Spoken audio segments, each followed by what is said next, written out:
Antes da vinda de Cristo, todo aquele que não era judeu era objeto de desprezo aos olhos dos judeus.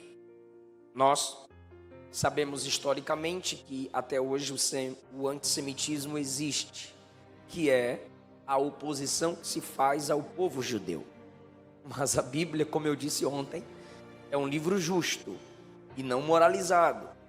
Ela mostra que por muito tempo os judeus também desprezaram muitas e muitas pessoas.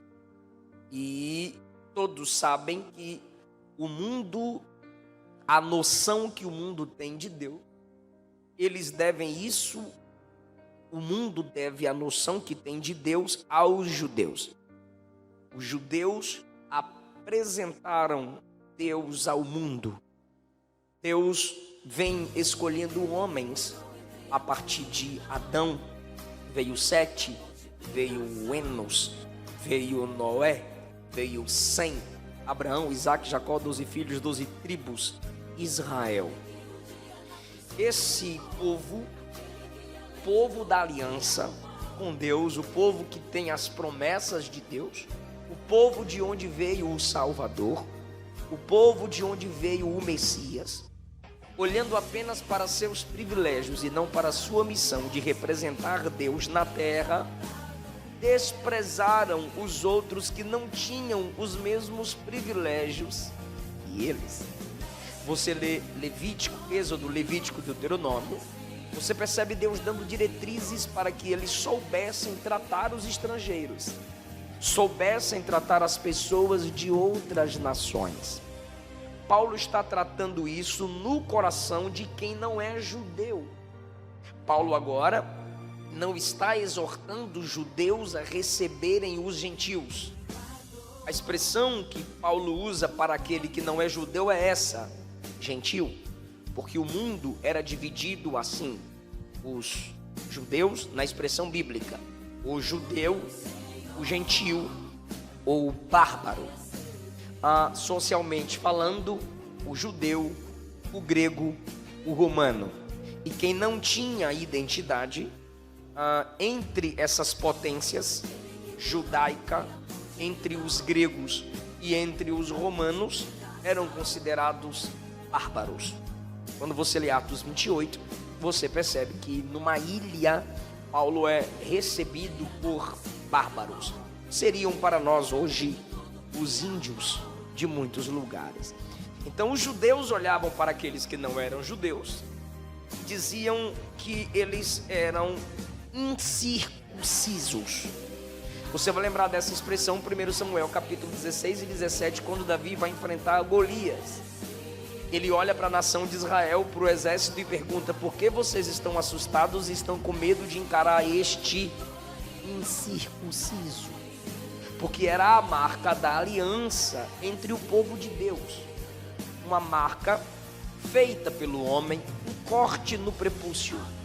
Deus havia estabelecido uma marca externa para identificar Israel desde o tempo de Abraão, lá em Gênesis capítulo de número 17. Então quem era circuncidado era respeitado como alguém que fazia parte da nação de Israel. Quem não tinha a marca da circuncisão, então era desprezado. Paulo está tratando que aqueles que não são circuncidados são chamados de incircuncisos, que para os judeus são malditos. Era simplesmente uma marca externa que gerava orgulho no coração dos judeus e gerava no coração deles desprezo por aqueles que não tinham essa marca. Paulo vai tratar dessa divisão, pois os judeus guardavam em seu coração esse tal desprezo. Eles diziam que os gentios tinham sido criados por Deus para serem combustível para o fogo do inferno. Ou seja, o judeu olhava para quem não era judeu e dizia: todo aquele que não é judeu, que não nasceu de uma das tribos de Israel, nasceu para ser o combustível do fogo do inferno. Para eles, Deus só amava Israel dentre todas as nações que tinha feito. Eles diziam: esmague a serpente, e assim você estará esmagando o melhor de quem não é judeu. Não se era permitido ajudar uma mulher gentia a dar à luz. Ou seja, não ajude uma mulher que não seja judia a dar à luz. Porque se você que é judeu ajuda uma mulher que não é judia a dar à luz, você está simplesmente ajudando um gentio a mais vir ao mundo. Se um judeu ou uma judia se casasse com quem não era judeu ou não era judia, eles realizavam, diz William Barclay, eles realizavam o funeral do judeu que casou com a gentia, ou da judia que se casou com quem não era judeu. Eles realizavam uma cerimônia fúnebre, indicando que pelo fato da judia ter se casado com quem não era judeu, ou o judeu ter se casado com quem não era judia, para eles, tal pessoa estava morta. Tal contato com o gentio equivalia à morte. Eles consideravam que o ato de entrar na casa de quem não era judeu era algo impuro.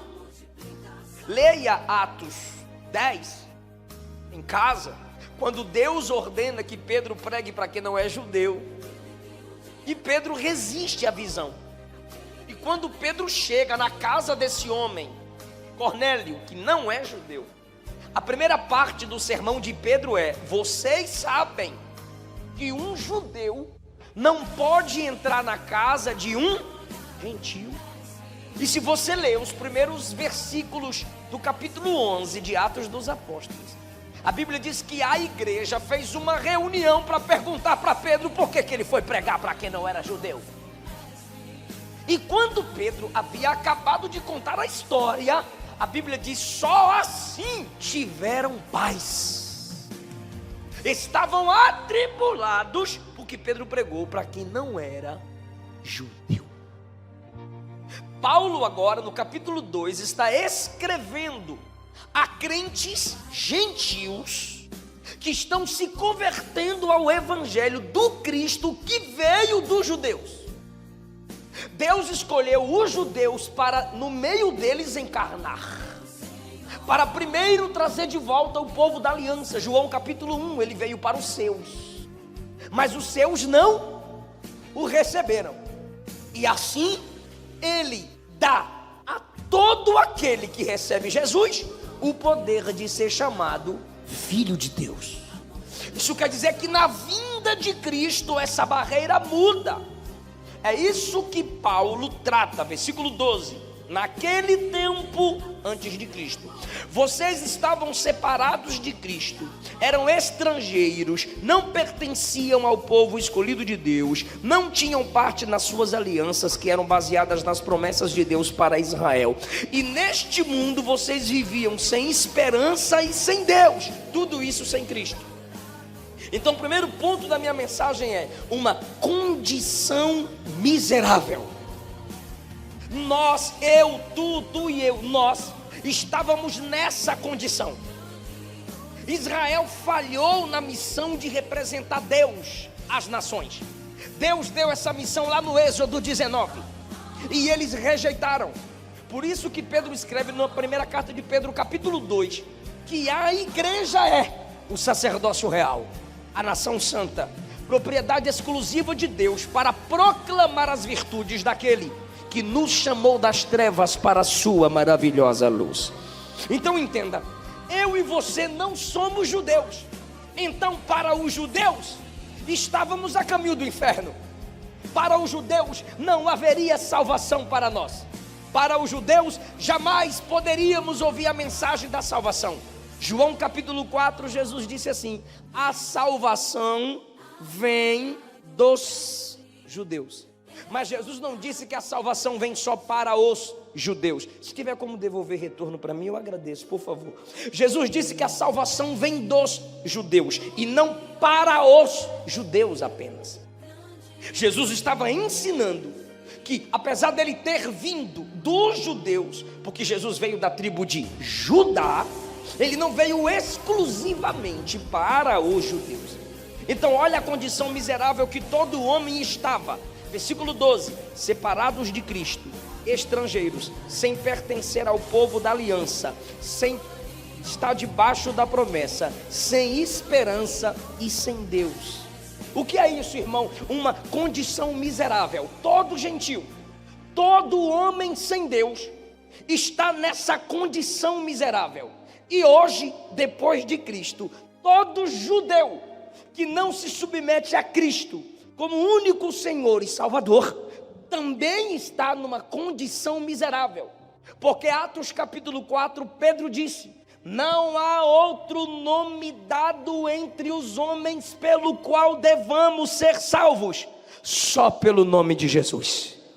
Só em Cristo há salvação.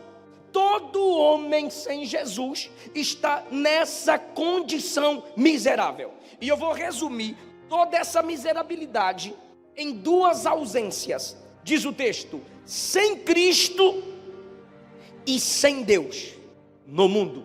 Paulo começa o versículo 12 dizendo que sem Cristo os homens estão nesse mundo, e ele termina o versículo 12 dizendo que estão sem Deus. Ou seja, Deus Pai sem Cristo era inalcançável.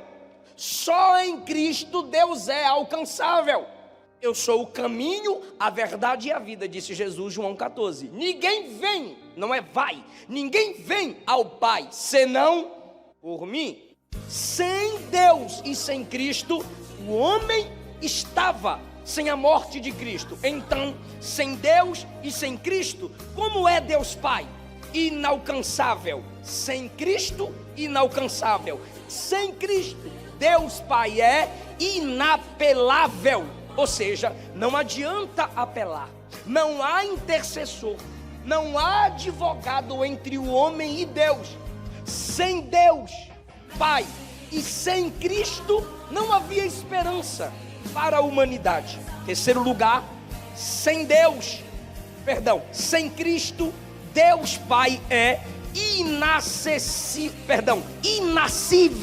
Ou seja, sem Cristo, Deus não podia vir ao mundo em forma de bebê e conhecer as agruras do homem. Sem Cristo, Deus Pai não poderia entrar no ventre de uma mulher e ali nascer. Só a partir de Cristo foi possível a encarnação. Essa condição miserável do versículo 12, que Paulo começa dizendo: sem Cristo e sem Deus. É necessário ter a visão dos dois, Deus Pai e Deus Filho, que é Cristo. Por quê? Por causa do que eu estou dizendo. Sem Cristo, Deus é intangível, porque Deus é Espírito, e Espírito não pode ser tocado. Mas por causa de Cristo e em Cristo, quem tocava em Cristo estava tocando Deus. Por isso que no dia da ressurreição, Jesus se apresentou a Tomé e disse: toca aqui, toca aqui. Tomé caiu de joelhos e disse: Deus meu e Senhor meu. Em Cristo, o Deus intocável agora pôde ser tocável. Inaudível. Deus sem Cristo é inaudível. Os homens não poderiam suportar ouvi-lo diretamente. Leia Êxodo 19 e tu verás que quando Deus falava, quando Deus bradava, era som de fortes trovões, buzinas, trombetas e uma sensação de fornalha ao redor. Mas em Cristo, Deus falou na voz humana. Deus sem Cristo é irreconciliável. Não há acordo com Deus sem Cristo. Agora, com Cristo, Paulo disse aos Coríntios, em Cristo, Deus estava reconciliando o mundo consigo mesmo. Mais uma lição: sem Cristo, Deus é incomunicável. Deus não poderia comunicar com o homem diretamente, senão esse homem morreria.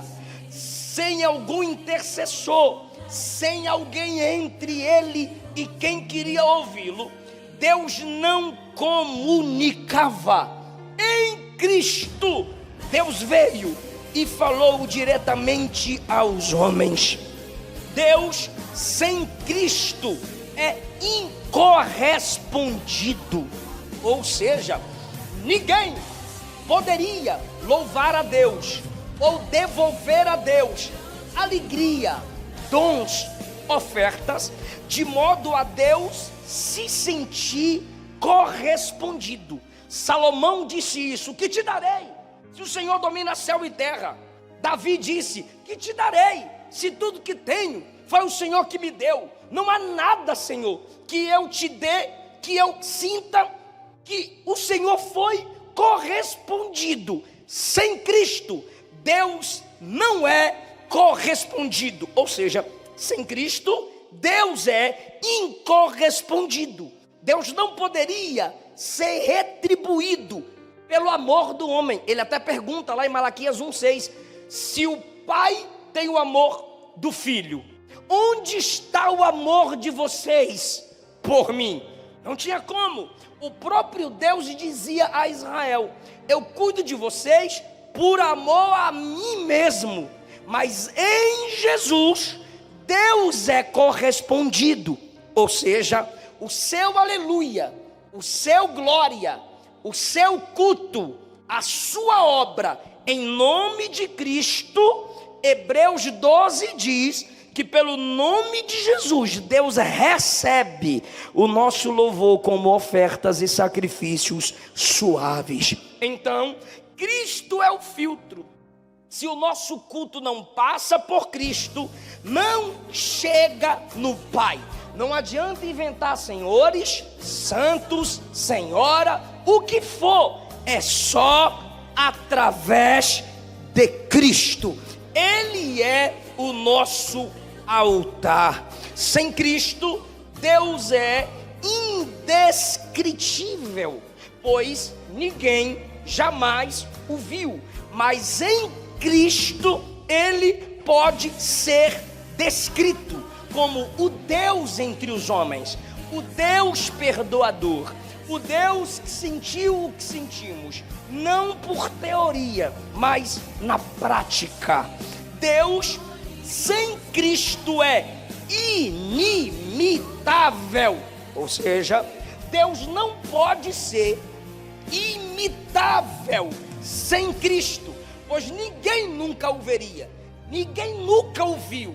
Imitar Deus, criar do nada, ninguém é capaz. Ele é onipotente, onisciente, onipresente. Esse Deus que é onipotente, onisciente, onipresente, em Cristo Ele se torna imitável. É aí que Jesus diz: vão e façam como eu fiz. Se eu, sendo o Senhor, vos perdoei, perdoe como eu perdoo. Se eu, o Senhor, vos amei, amem como eu vos amei. A gente gosta de estabelecer a repetição que Jesus fez de Levítico. A Bíblia manda amar o próximo como a nós mesmos. Ok, Jesus mandou amar o próximo como a nós mesmos. Não, Jesus não mandou isso. Jesus repetiu a lei dos homens. O mandamento de Jesus é superior. Está lá em João 13. Amei os homens como eu amei vocês.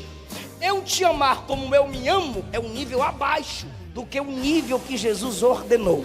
Então não é Eliseu te amar como se ama, é Eliseu te amar como Jesus nos amou. E eu repito, que Ele nos dê graça.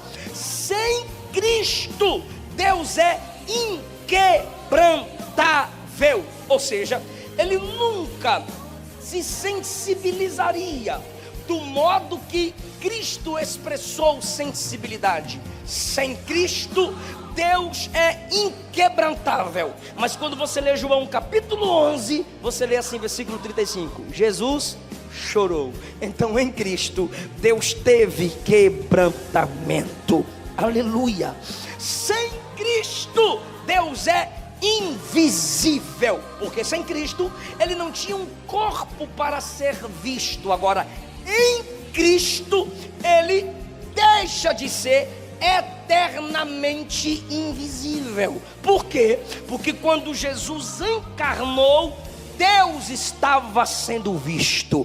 Maria o pegou no colo, José trabalhou com ele, João deitou no peito dele, os soldados feriram as mãos dele, e as Marias viram ele ressuscitado ao terceiro dia.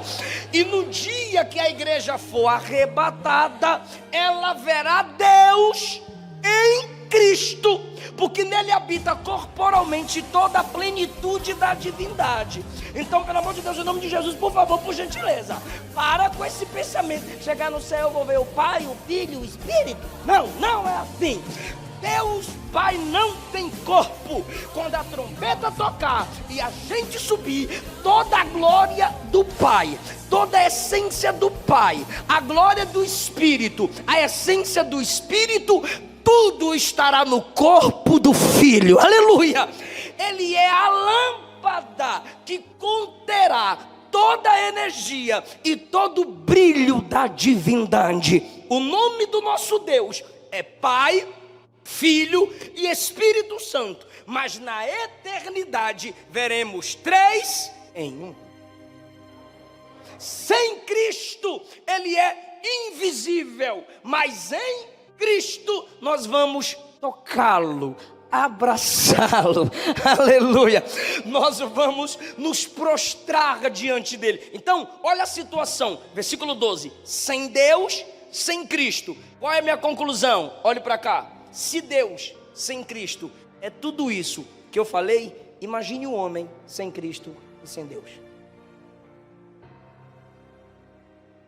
Se Deus em Cristo é capaz de fazer tudo o que faz pela igreja, imagine você também com Deus Pai e Deus Filho na sua vida. Então a igreja decidiu viver em Cristo, porque quem vive em Cristo está em comunhão com Deus Pai. Aleluia. Por causa de Cristo, a condição miserável de sem Deus e sem Cristo foi anulada. Alguém entende isso? 3 pessoas. Segundo lugar, uma aproximação irrevogável.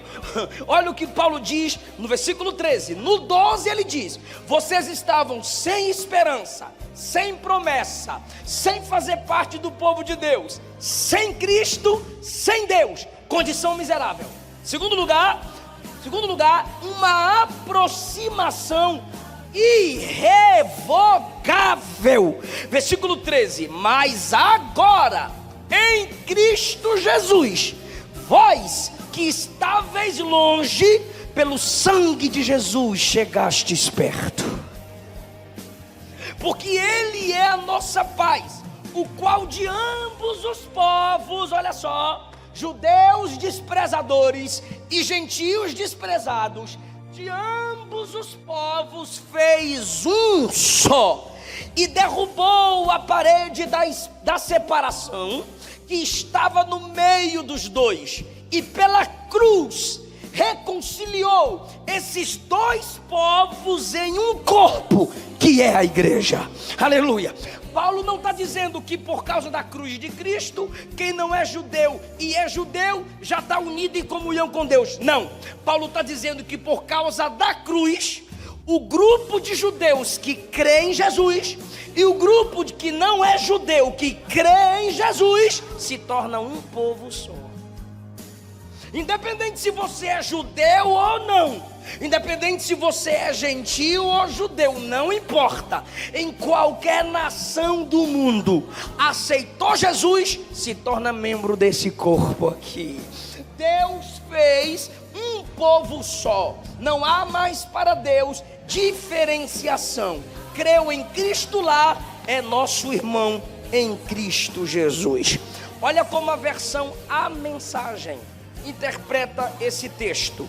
Efésios 2, a partir do 15, a partir do 13, na versão A Mensagem de Eugene Peterson, diz assim: Cristo nos uniu por meio da sua morte na cruz. A cruz nos leva a abraçar uns aos outros e fazer cessar a hostilidade. Cristo veio e pregou a paz a estrangeiros como vocês.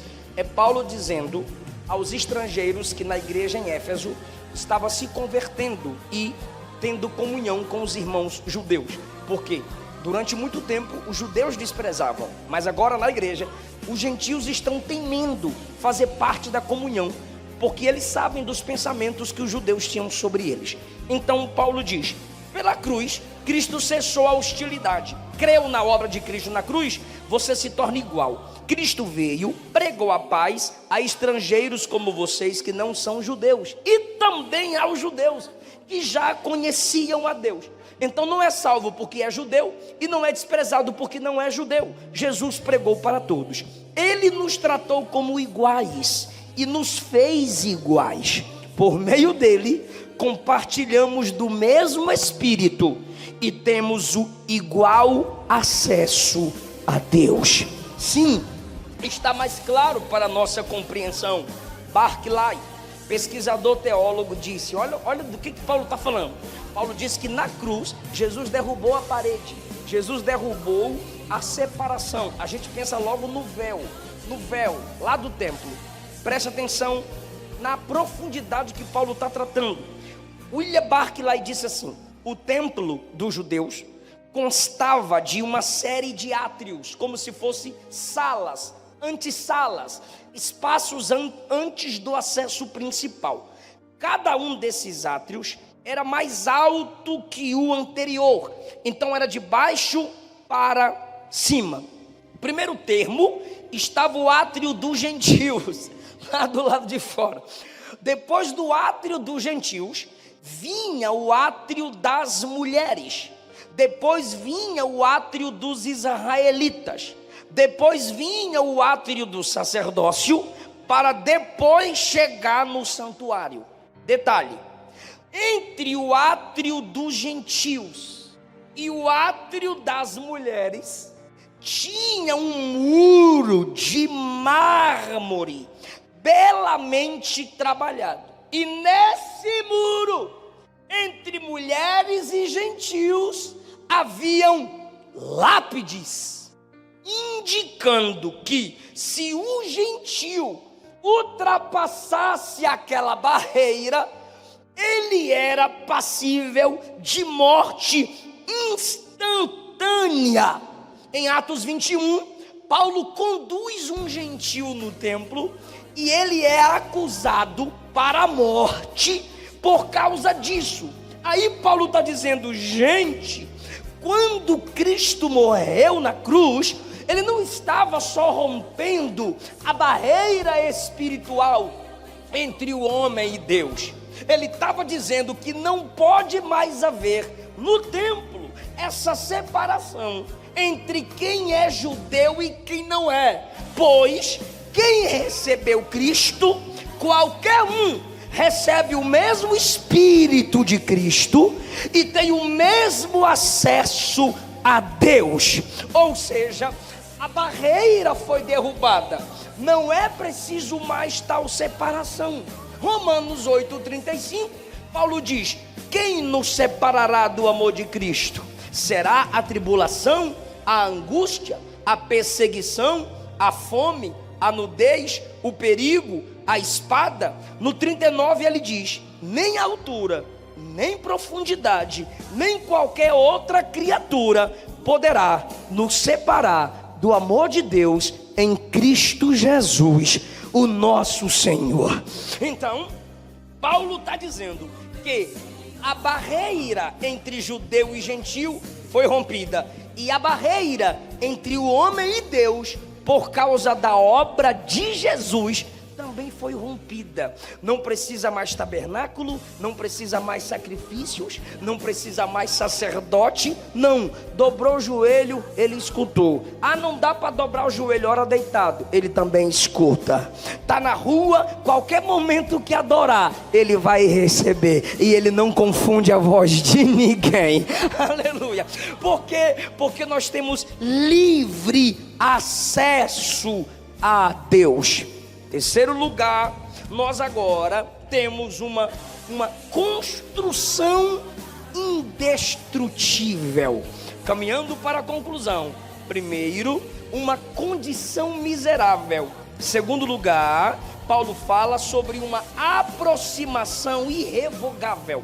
Destruiu a barreira e ninguém mais pode levantar essa barreira entre quem é judeu e quem não é, entre quem é de Deus e quem não é. Se não é de Deus, vem para cá que a gente prega a Deus para tu. É assim, não há mais esse nível de separação. Terceiro lugar, Paulo trata sobre uma construção indestrutível.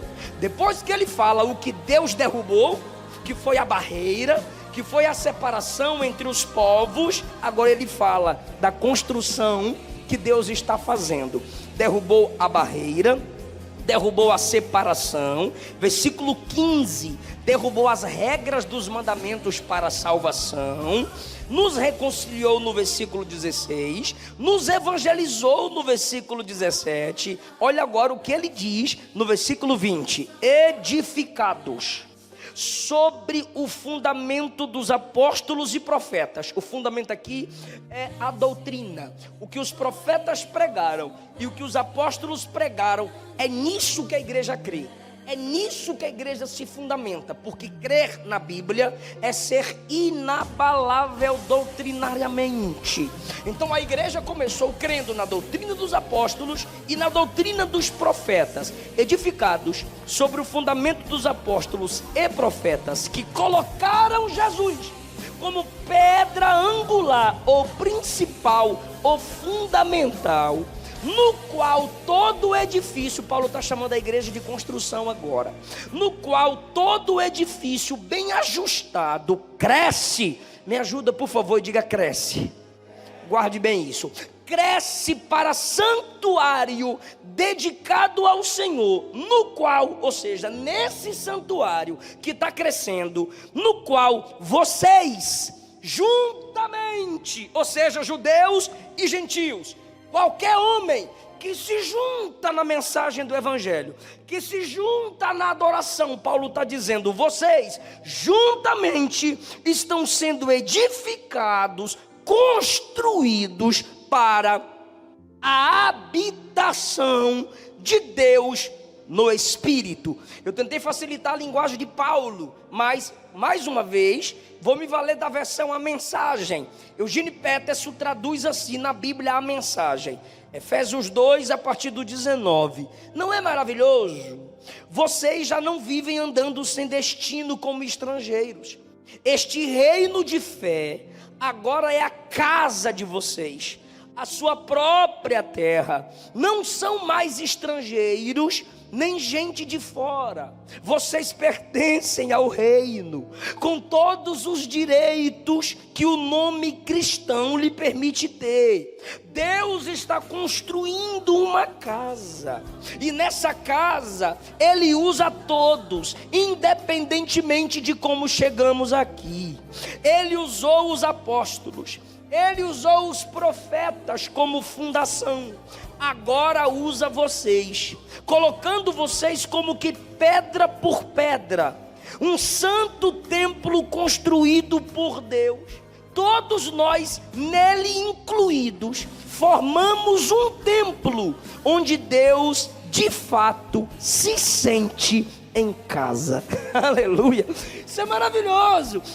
O que está sendo dito aqui é: antes vocês eram estrangeiros sem casa, agora vocês unidos são a casa onde Deus habita. Mas como que começa essa casa? Uma construção, santuário, para se tornar habitação. O que é uma construção? Local de trabalho, o que é um santuário? Templo de visitação. E o que é uma casa? Lugar de habitação. Por isso Paulo diz: vós juntos crescem. Isso é maravilhoso, uma construção indestrutível. Por quê? Porque as primeiras pedras foram os profetas, Antigo Testamento, e os apóstolos, Novo Testamento. E onde a mensagem foi pregada, cada crente que foi se convertendo, é Jesus colocando uma pedrinha no templo chamado igreja. Jesus vai colocando uma pedrinha. Cada crente que é salvo é pedra ao lado de pedra. E como Pedro diz, somos pedras vivas. A construção, a casa onde Deus habita. Mas olha o processo: construção para trabalho, templo para visitação e casa para habitação. Tem gente que está numa construção ainda, Deus está trabalhando nele, está falando com ele, e gosta de uma música, e gosta de uma profecia, e gosta de uma pregação, gosta de um cantor, gosta de um evangelismo. Ele é um edifício, uma pedrinha que está se achegando. Deus ainda está trabalhando. Aí depois a igreja torna-se um templo, ou seja, lugar que Deus visita. Já viu que tem igreja que Deus às vezes se manifesta no culto, às vezes Deus é glorificado no culto, e Deus não vai visitar onde Ele não é honrado. Quando a igreja se volta para Deus, aí Deus visita. O que é essa igreja? Ela já deixou de ser um edifício onde Ele está só trabalhando.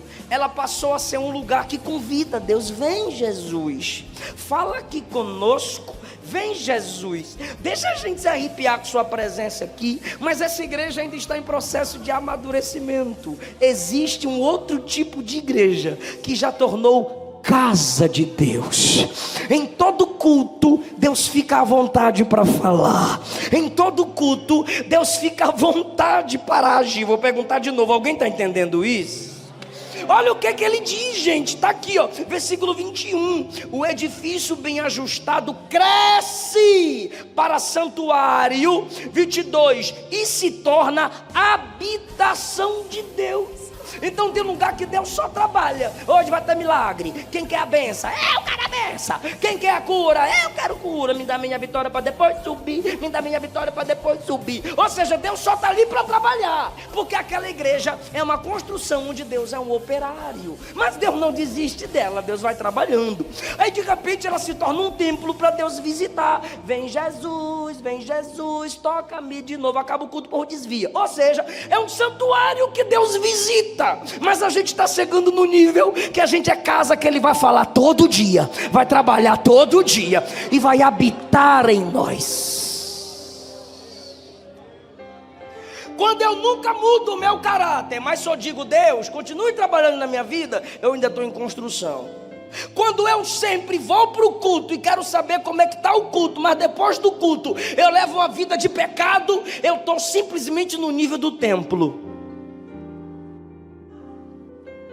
Mas quando eu amadureço e deixo Deus tratar meu caráter, e sei que todo culto é só para Ele, é porque Ele já mora em mim. Eu não dependo de prédio, eu não dependo de pregador mandando eu dar glória a Deus, eu não dependo de música para adorar. A minha vida é totalmente para Ele, porque Ele já habita aqui. Aleluia! E onde eu estiver, Ele é adorado, porque eu vou representá-lo. Alguém pode adorar o Deus que habita em nós?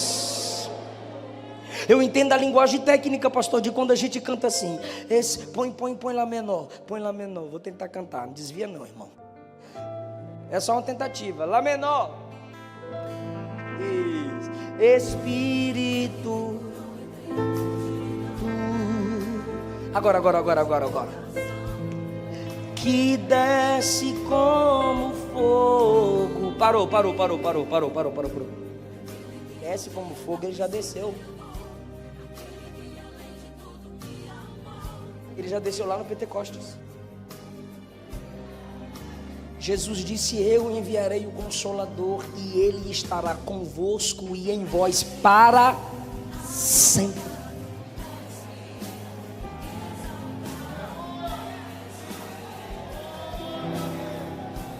Aleluia! A gente não tem que olhar para cima e dizer: vem Espírito. O Espírito vai dizer: não, é só vocês se reunirem, porque eu já estou em vocês, eu já habito em vós. A igreja amadurecida, ela diz: Espírito se manifesta em mim. Aí tem gente que diz: não vou aceitar Jesus não, eu vou esperar umas coisas aí arrumar na minha vida, aí depois eu passo para a lei de crente. Não, largue de ser bestalhado. Você nunca vai conseguir organizar a sua vida. Você nunca vai conseguir organizar o seu coração. A casa está sempre bagunçada. Seja mais inteligente, Jesus. A casa está toda bagunçada, mas entra e faz do jeito que o Senhor quiser. Arruma do jeito que o Senhor quiser arrumar. Faz em mim morada na comunhão com o teu povo. Para que eu preguei essa mensagem? Primeiro, não se ensoberbeça. A salvação foi ideia dele. A resposta é ele. Vou começar a perguntar: quem veio nos salvar? A resposta é ele. Vou perguntar: quem veio nos salvar? Quem derrubou a barreira? Quem fez de todos os povos um só? Então nada é por você. O pastor falou aqui, aqui eu levantei a mão e Jesus me aceitou. Isso não vem de vós, versículo 7. É dom de Deus. Pela graça sois salvos. Não se ensoberbeça, você é só uma pedrinha no santuário inteiro. Não, se eu desviar aqui, vocês vão ver o que é que vai acontecer com essa igreja. Não, se eu sair aqui. Não, se sair uma pedra, a igreja vai continuar, porque o fundamento não é você. O fundamento é Jesus, é a doutrina dos apóstolos e dos profetas. Não se ensoberbeça. Não é pela sua força, não é pela sua capacidade. Segundo lugar, separação de Cristo separa o homem do povo de Deus. Paulo disse: sem Deus, sem Cristo e sem promessa do povo de Deus. Quem está sem Cristo não pode ter comunhão com o povo de Deus. E quem está sem comunhão com o povo de Deus não pode ter comunhão com Deus do povo. Não adianta romantizar o evangelho. Pode visitar o culto no dia de domingo, pode gostar do louvor, pode gostar do climatizador, pode gostar da pregação legalzinha, ok. Mas sem Cristo você não faz parte do corpo. Você não está debaixo da promessa. E sem o corpo, sem congregar, sem honrar a comunhão com o povo de Deus, você também não tem Jesus. Jesus é o cabeça, a igreja é o corpo. Quem tem comunhão com o corpo está ligado ao cabeça. E quem ama o cabeça não vai desprezar o corpo. Tem que amar a casa de Deus e tem que amar o Deus da casa.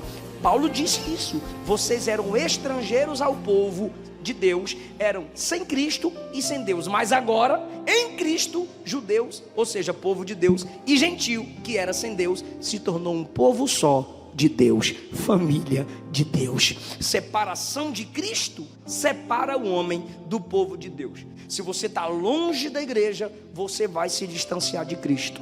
E se você está longe de Cristo, você nunca vai querer comunhão com a igreja. Terceiro lugar, mostremos aos homens a salvação mostrada a nós. Paulo diz assim, Deus, quem me ouve diz amém? Escuta aqui, Deus colocou todos os homens no mesmo nível. Que nível? Está aqui no capítulo 2, dependência de Deus. Em Cristo, todos os povos são um só. Um só em quê? Se tiver Cristo, um só em comunhão. E se tiver sem Cristo, um só povo, dependentes da mesma graça, dependentes da mesma cruz. E o que a igreja tem que fazer para quebrar a barreira entre os povos? Evangelizar. Quando você evangeliza, quando você fala de Jesus, você está dizendo: Jesus também é para você e não só para mim. Porque para Deus não há acepção de pessoas, não há exclusivismo para a salvação. Nós não somos donos da salvação. Atos 10:34, o que Pedro disse? Agora reconheço que por verdade Deus não faz acepção de pessoas. Deus não predestinou ninguém para o inferno, mas Deus enviou a igreja para livrar os homens do caminho do inferno. Mateus 25:41, Jesus disse que o fogo eterno foi preparado para o diabo e seus anjos, e não para o homem. Então, irmão, antecipadamente, Deus preparou o inferno para o diabo e não para o ser humano. E a missão da igreja é pregar para todos os povos. Os judeus só pregavam entre eles, mas quem é cristão, quem é de Cristo, precisa comunicar a salvação aos outros homens. Fale de Jesus. Fale de Jesus. Pastor, eu não consigo ganhar almas. Evangelizar não é ganhar alma. Fale de Jesus. Tem gente que pensa que evangelizar é ganhar alma. Aí começou a evangelizar, ninguém se converteu, parou de evangelizar, pensou que a obra era tu. Não, irmão, só planta a semente. Paulo planta, Apolo rega, Deus dá o crescimento. Você prega aqui, outro ora ali, outro canta ali. Amanhã, mesmo que seja na hora da morte, vai ter fruto para a glória de Deus. Alguém vai dizer: bem que minha mãe falou, bem que meu pai falou, bem que minha avó evangelizou, bem que aquele pastor me falou, aquele colega na faculdade. A pastora contou um testemunho para mim hoje. Houve um suicídio numa sala de aula. Uma menina se incomodou pelo suicídio. Nasceu no coração dela o projeto de distribuir Bíblias. A diretoria não permitiu. Ela disse: tá bom, se aqui dentro vocês não deixam. Ela adquiriu Bíblias, foi para a porta da escola e começou a dar Bíblia para as pessoas na praça em frente ao colégio. E aí uma delas pegava a Bíblia e 3, 4 vezes apertava no coração, apertava no peito.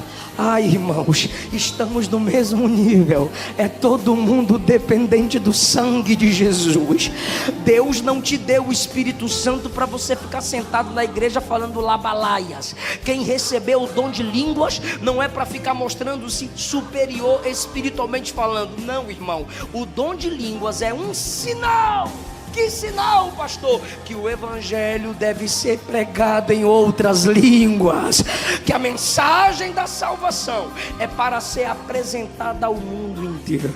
Paulo só pôde dizer aos gentios: vocês que estavam longe agora estão perto, porque Paulo evangelizou eles. E um dia você também poderá dizer a alguém que você já intercedeu, que você já pregou, que você já evangelizou, ou mesmo que você tenha ganhado, você vai dizer: você estava longe, mas agora está perto, e sente o que eu sinto, porque o que Deus fez na minha vida, fez na sua vida também. Você acredita que Deus quer te usar? Fica em pé comigo para dar glória a Deus. Porque o edifício, a construção, a casa não está pronta. Ela ainda está crescendo. Ela está crescendo. E cada pessoa que a gente ganha, que a gente evangeliza, que a gente aconselha, que a gente ora, são pedras que estão sendo usadas nesse grande edifício, que se torna um santuário para crescer e se tornar morada de Deus.